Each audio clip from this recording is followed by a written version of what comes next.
Last video was a absolutely mess, and I managed to render it and post it without sound on it. So before I post this video, I don't even know if there's going to be a voiceover on that video. So what's going on this video?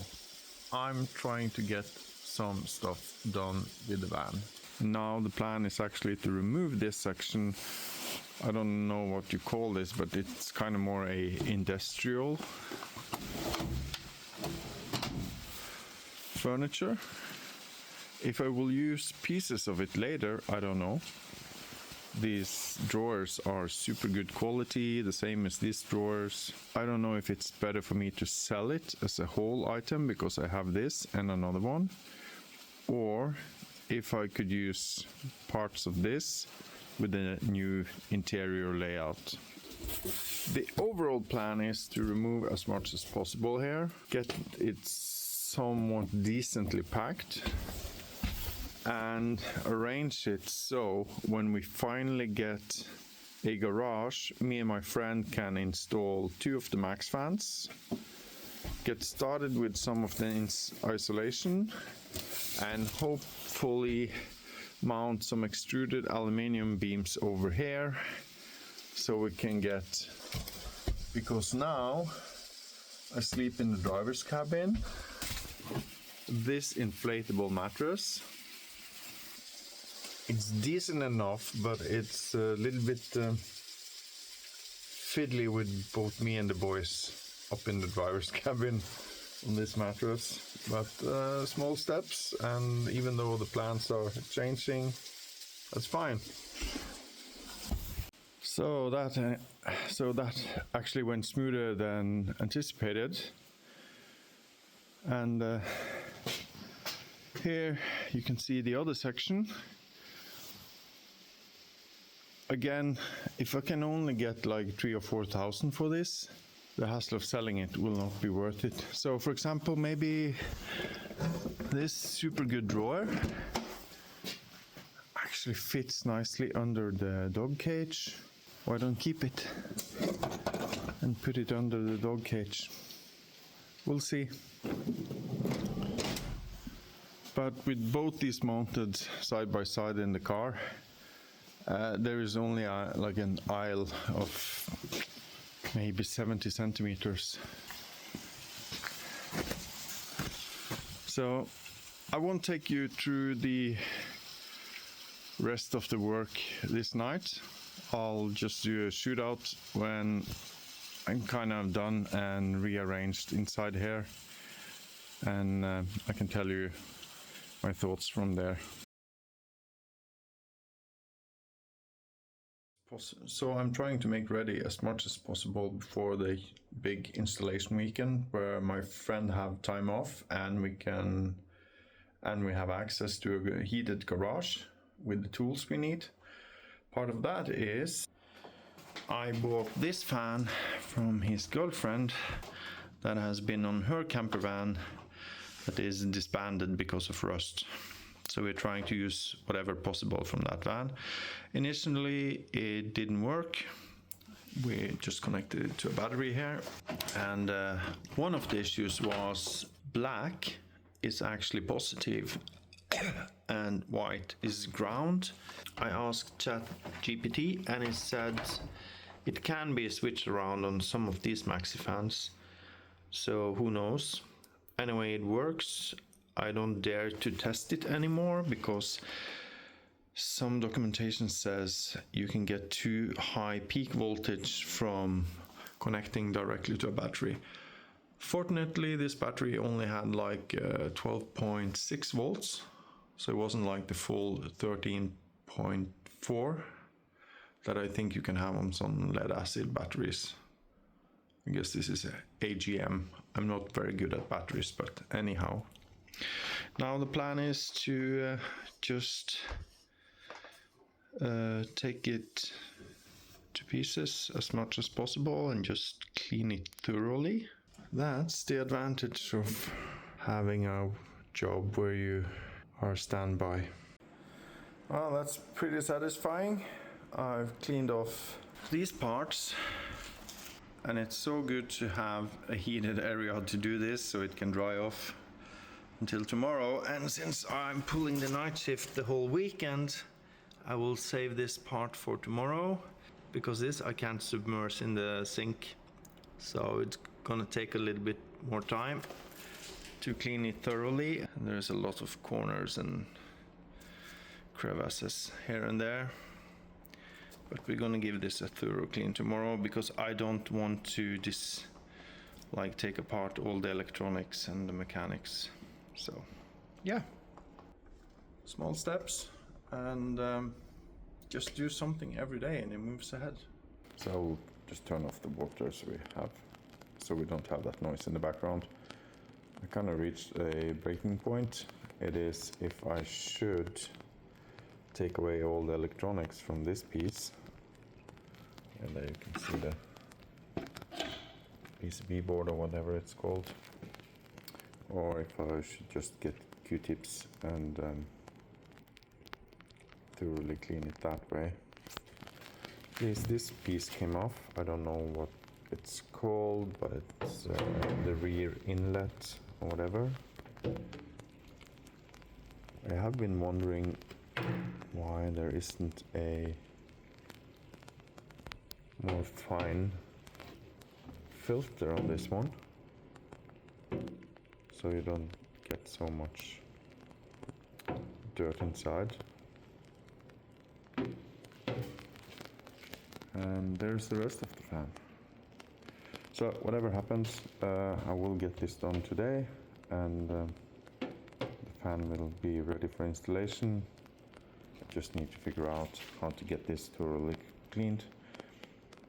What I think I made up my mind about is I will, with time, actually buy an extra fan and have on standby. I don't think this will go out of production anytime soon, but I definitely want to have one fan standby, because it's such a crucial piece of the van when it's fully built. This is as clean as I'm gonna make it for this time, but it definitely dawns on me that I need to have some kind of service interval on most of the components in the van to be ahead of things. That's like something I've been really poor at my whole life. My whole life I've been more like putting out fires. So definitely want to, like I said, have an spare fan. So I will just switch the fans around and service one and have the other one installed. And I think I need to kind of make a little depot where I have spare parts, so I'm not dependent on getting them delivered. I just have them in stock, because when I move into the van, that it's operational is going to be really important for my income. So I can't be stationary. I will have to move all the time to make a living. Hence, it's worth to build the resilience. Well, it's done. It's fixed. So that's one thing off my mind, and that's gonna help me sleep better, which is gonna help me tomorrow getting even more shit done. So I definitely need to get into this. Just do things when you can. Don't wait until there's a perfect moment, because there will never be. So now I only have to wash my uniforms, fix my cabinet, do some accounting, and then I can go to bed. So hopefully no more dispatches the rest of the night. Take care. So I'm still kind of trying to figure out where we're going to do the big install of the fans and some of the isolation, because it's still too cold that I think the glue to the walls. I've done a little bit of cleanup here, and I can't wait to get this stuff out of the way. But today I'm going to do what I can do, and that's actually installing these wind deflectors, which I think is going to be super nice. And it's not a big deal, but at least it's something. Also, I've got new floor mats.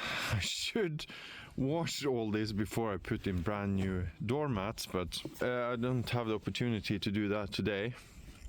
So tomorrow I will buy some tools to try to fix this piece, and I will see if I learn CAD and I can make a new fancy one of aluminium or something. But yeah, let's get one thing done today, and that's going to be the wind deflectors. So these bloody clips are quite hard to get in there. I managed to get one in. It doesn't show. I think the intention behind these are to push the gasket a little bit apart so it doesn't squeeze on the window, because the window was running up really slowly and didn't go all the way. Should I film that? Anyhow, I'm not getting enough leeway standing on this, and it's too unstable. The prying tool was too thin, so this clip is just like tipping here on there. That's why I had to use this measuring rod, or whatever you call it. We call it tommestokk, even though it's in centimeters, because tomme means inches. That fills out the clip fairly well, and it doesn't tip too much when I'm trying to push it in. But I need some kind of ladder so I can get higher and kind of get some leeway. I'm old and my shoulders are hurting when I'm trying to push over my head, but that's life. So let's see if we can get down to the farm and borrow a ladder. In picking up some tools and a ladder. So let's see if the good old violence, will and Vaseline can solve this issue. I'll let you know in a little bit. Of truth.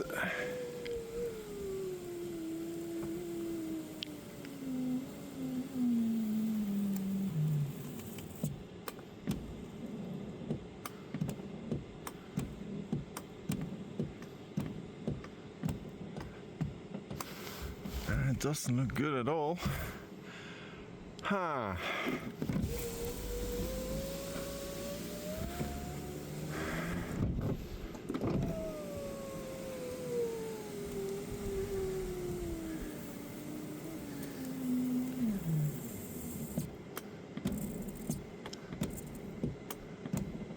And it stops there.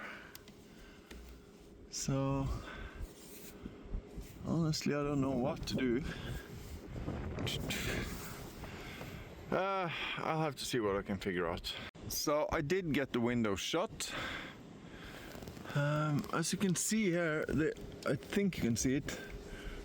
So yeah, there you can see it, some small dents there. That's where I put the clips.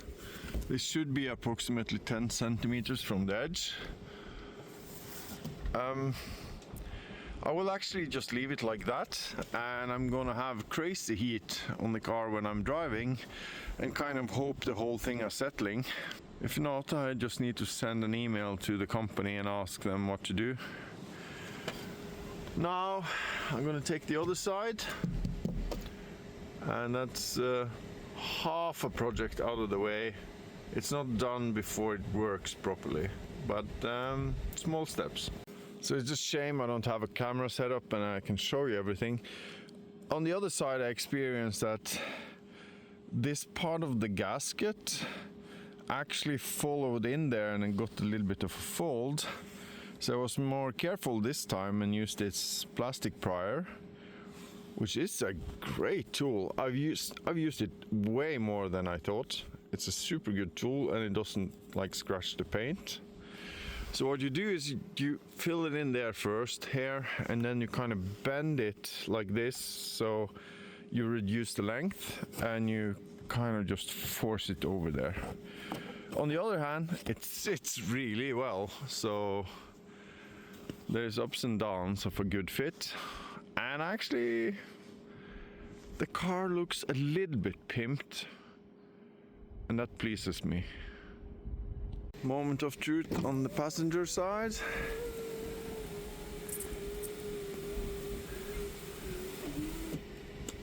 Yeah. Oh, it actually went all the way. So for some reason it was more smooth on this side. I guess I could just put some silicone on these gaskets and I would reduce the friction here and here. Yeah. Let me see what I can figure out, but okay. That's like 70% done. All I need now is to make sure they work, maybe have some heat on, some silicone. But the big stuff is done, and I think it looks good, and I can't wait to be able to have the window a little bit open, especially when we sleep here and the dogs are here, and I don't get rain inside the car but can get some venting. Oh, that's gonna be a huge relief. It's just this small bloody stuff I need to get out of the way, and then I get more energy to do like to take on bigger tasks. And this is moving ahead. We are old crusty mats. Of course, it's this one who's the most worn out. It's on the driver's side. I think this could really endure some more seasons, but they are sold as a kit as far as I could figure out. Here are the nice new ones. I thought they would be more like, I thought they would be more like collecting mats than this. So if anyone knows any mats that are even better than this, but the material seems nice, it's soft, and I think they will stick really nice. But before we get that far, I just need to use my trusty Ryobi, cause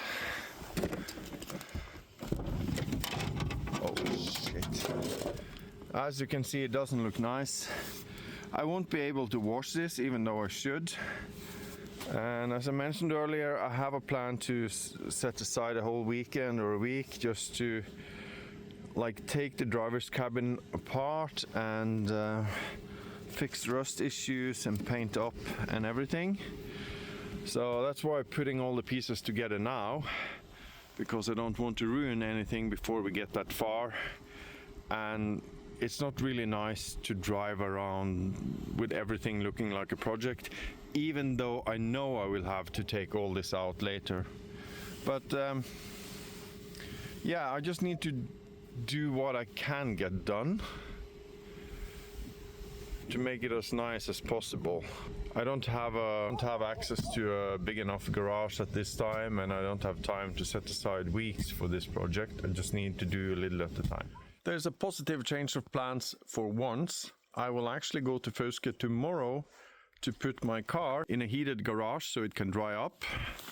The downside is I have to clean the car out today and organize all the tools we're going to need for this operation, because we are installing the Maxfans, 2 of them, and start with the isolation. Also put up some extruded aluminium rails here on the side, hopefully.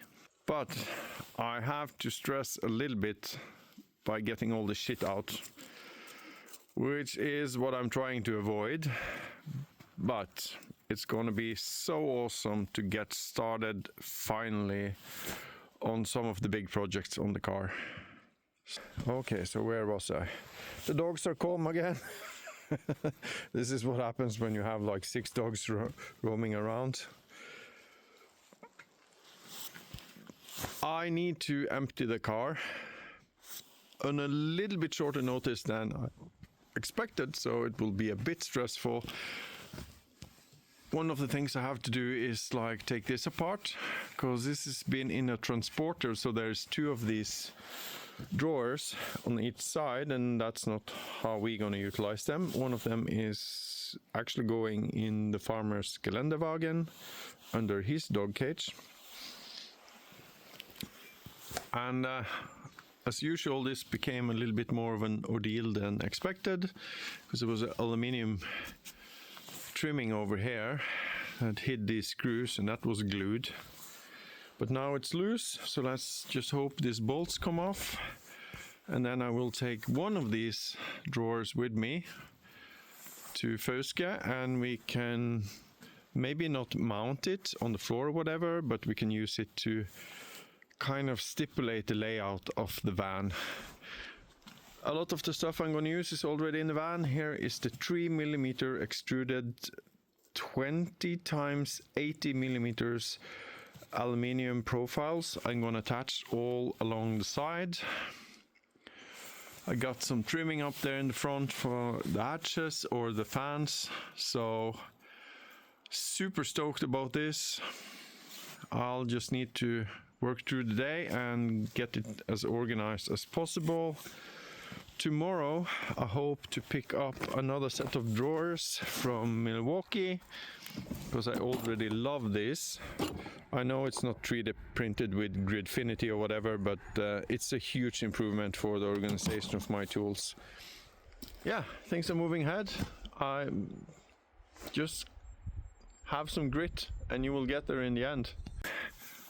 I just got some of this Thinsulate isolation ordered from the US because you can't buy it here in Norway.